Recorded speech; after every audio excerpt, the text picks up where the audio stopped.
I'm looking down into this valley, and there's a couple of pumpkins down there.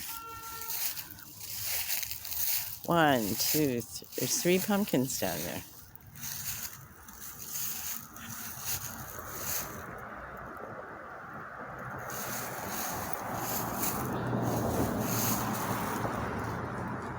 See them?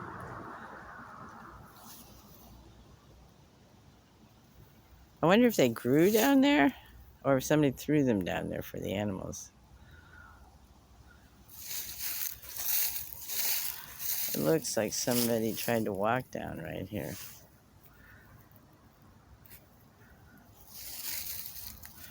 And then walked up through these berry bushes. Wow, that's pretty cool, actually. Because there's deer and all sorts of other animals here that will eat that and be happy.